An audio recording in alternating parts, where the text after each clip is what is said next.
and are trying to make nuclear arms. Joining me now is KT McFarland, former Deputy Assistant Secretary of Defense in the Reagan administration. KT, welcome. Good to have you with us. Thank you, Martha. I know that you think it's very significant that it is this organization, the IAEA, that is saying that there is more to be concerned about than much of the world thinks. Yeah, absolutely. This is the most mild-mannered, conciliatory of UN agencies, and if they say they're concerned, we should be very, very worried.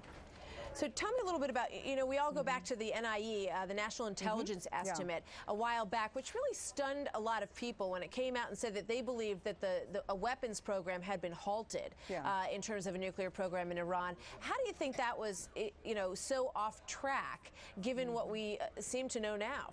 Well, right now, the IAEA report really refutes that. There are three things you need to make a nuclear weapon. One is enriched uranium, which the Iranians have continued to do.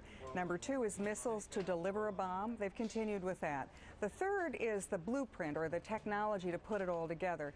That's what the NIE, the National Intelligence Estimate, said they had suspended. Now, the international agency, the UN agency, has now said there is evidence that they've not suspended this or that they've restarted it. Then now Iran has said, oh, that's a fabrication, we're not doing anything of the sort. The IAEA has gone back and said, show us proof. Let's see, show us why you think you're not doing this and this is a fabrication. And Iran is stonewalled. They've said they're just ignoring us. I mean, this is a real example that we've tried negotiations and negotiations aren't working. Iran is thumbing its nose. All right, so I feel like I ask you this question every time we talk about it, but I come back to the same spot. There's discussion in this political election cycle about sitting down and talking with Ahmadinejad. What would you recommend as a former advisor to presidents? What next? Well, we saw with Reagan and we saw with Nixon that negotiating without leverage isn't negotiating, it's begging. And what we need right now is some leverage over Iran.